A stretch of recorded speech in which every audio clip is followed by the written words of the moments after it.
They were the dark darlings of post-Katrina New Orleans.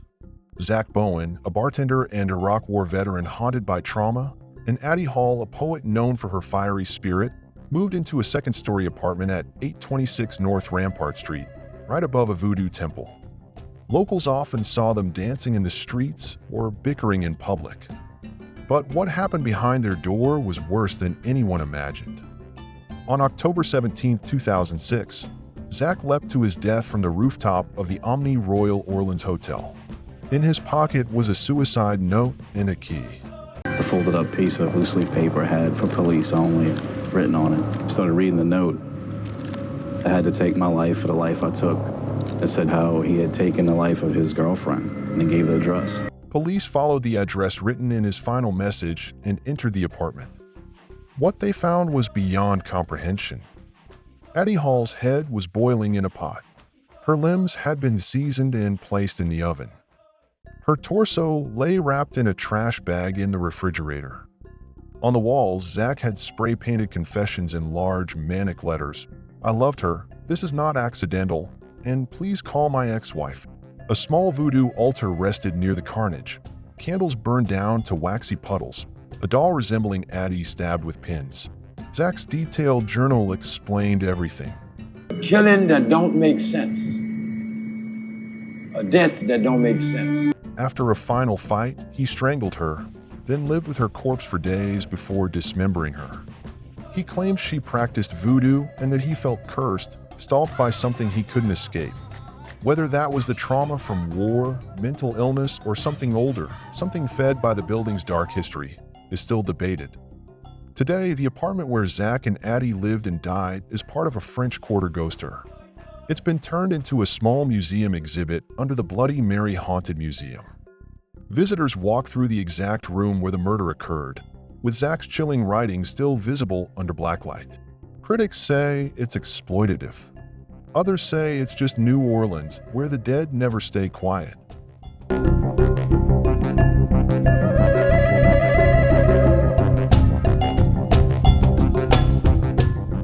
Site Soleil is a place where time seems to have given up.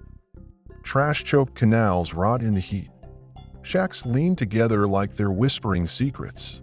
And when night falls, no one fears the gangs as much as they fear the spirits. In late 2024, fear turned real. Children woke screaming at things no one could see. Eyes rolled back. A 10-year-old boy died on a dirt floor, a single candle flickering beside him. His mother swore his final whisper was Loa. That one word broke the slum's fragile calm. Neighbors accused neighbors. Someone had cursed the boy, they said. Someone had called the spirits. King Mickener, the gang lord of the alleys, believed it. He dragged a voodoo priest into the street and demanded answers. Beaten and bleeding, the priest named others as Bakers, dark sorcerers. The UN is reporting that more than 180 people were killed in Port-au-Prince. The National Human Rights Defense Network is also reporting that the massacre happened because the child of that gang leader died after the dad received advice from a voodoo priest. This is the latest in a spike of gang violence in that country. Now the UN says that more than 4,500 people have been killed in Haiti just this year. The killings began before dawn. Machetes and fire tore through the alleys. Suspected voodoo followers were dragged outside, cut down, and burned where they fell. Smoke rose over Site Soleil for days. By the end, more than 100 bodies lay in the dirt, the stench of death thick in the air. Now those homes remain empty. Candles still appear at their doors.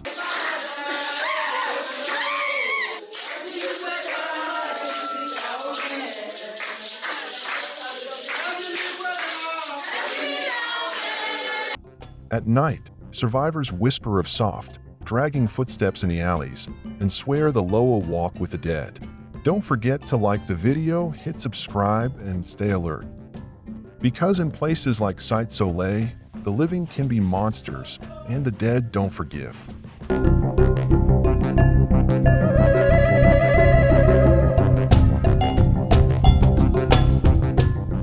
In the winter of 1911, small towns across Louisiana began waking up to carnage. Whole families were found slaughtered in their beds. Parents, children, even infants, each hacked to death with an axe. In Crowley, Lafayette, and Lake Charles, fear crawled beneath every doorframe. Blood marked the walls, and in some cases, was smeared in the shape of crosses. Then police turned their eyes to a teenage Creole girl named Clementine Barnabette. What she told them made the newspapers weep ink. She said she belonged to a voodoo sect known as the Church of Sacrifice. In chilling, emotionless detail, Clementine confessed to helping perform human sacrifices to gain protection from evil by becoming evil. She described using hoodoo charm to become invisible, sneaking into homes at night, and drawing lots to decide who would kill. She told detectives she murdered at least 17 people and watched more die. But holes riddled her story. Some murders occurred while she was already in custody. She contradicted herself multiple times. Her own father was also accused and then cleared. Yet the killings matched the strange rituals she described, down to the eerie religious markings and the method of slaughter. The police eventually nabbed 4 others tied to this blood sect of the Church of Sacrifice. Together, the fanatics were linked to 35 killings across Louisiana and Texas. Clementine was released in 1923 and vanished. Some say she only told part of the truth because something darker was always behind her, a force that demanded blood and found it through willing hands.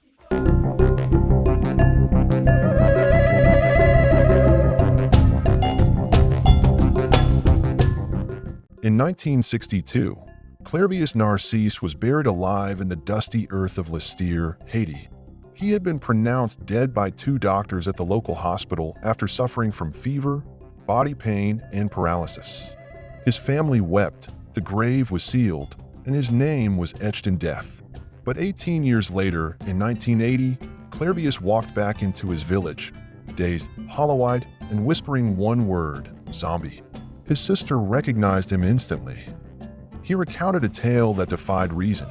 Shortly after his burial, he claimed he had remained conscious, unable to move or speak, trapped in his own body. Somebody brought him back from the grave, and I want to know how they did it. He was exhumed by a Bakr, a voodoo sorcerer, and kept under chemical control. For years, he said he was forced to work as a slave on a remote sugar plantation with other so-called zombies. Researchers from the US and Haiti investigated. The case caught the attention of Harvard ethnobotanist Wade Davis, who traveled to Haiti to trace the root of the zombie legend. Davis discovered a powder used in zombification rituals, allegedly made from pufferfish toxin, tetrodotoxin, human remains, and plant-based compounds. The poison induced a death-like paralysis, allowing a victim to be buried alive before being revived and controlled using hallucinogens like datura. He named his brother as the man who sold him to the Bakr over a land dispute. The betrayal, combined with the terror of voodoo magic and chemical slavery, left him permanently scarred. Medical experts remain divided. Some call him delusional. Others say his case may be the only scientifically documented zombie in history. Clervius died a second time in 1994. That death, at least, was confirmed.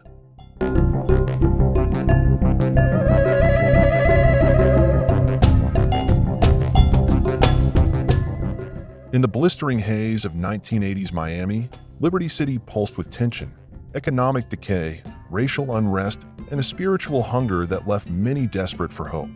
Enter Yahweh Ben Yahweh, a tall, charismatic preacher draped in white, who promised salvation to the broken. His nation of Yahweh offered more than just religion. It gave purpose, identity, and family. People turned over their lives, homes, and money to the man who claimed to be the Son of God. But inside the temple's guarded halls, salvation was twisted into servitude. What outsiders saw as order, insiders knew as control. Yahweh's teachings grew more apocalyptic, his sermons demanding absolute obedience. Doubt was blasphemy. Disloyalty meant death.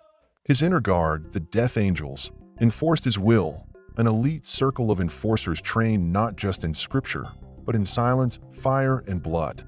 One by one, enemies of the nation began to disappear. Some were found stabbed, some shot, others burned alive in their homes. Ears were sliced from the heads of victims, trophies, proof of the kill, to be presented to Yahweh himself. It was loyalty by fear. The most chilling confessions came from Robert Rozier, a former NFL player turned devoted follower, who admitted to killing at least 7 people on Yahweh's orders. He detailed rituals, coded messages, and the belief that those killed weren't people at all, but demons in human form. The cult's reach stretched far beyond Liberty City, with links to murders in Tampa, Delray Beach, and even New Jersey. In 1990, federal authorities finally acted. A 20-count indictment was issued. Yahweh ben Yahweh and 15 of his top followers were arrested on charges of conspiracy, racketeering, and murder. Still, even behind bars, many of his followers refused to believe he had done wrong. To this day, the Nation of Yahweh still exists, rebranded, quiet, but never fully forgotten. In Liberty City, older residents still lower their voices when they speak his name. But the question still lingers in the shadows. Were these horrors born of human cruelty alone, or was something supernatural pulling the strings? Do you believe voodoo was the hand guiding the blade, or was it something even more terrifying hidden within the hearts of men? Let me know in the comments below.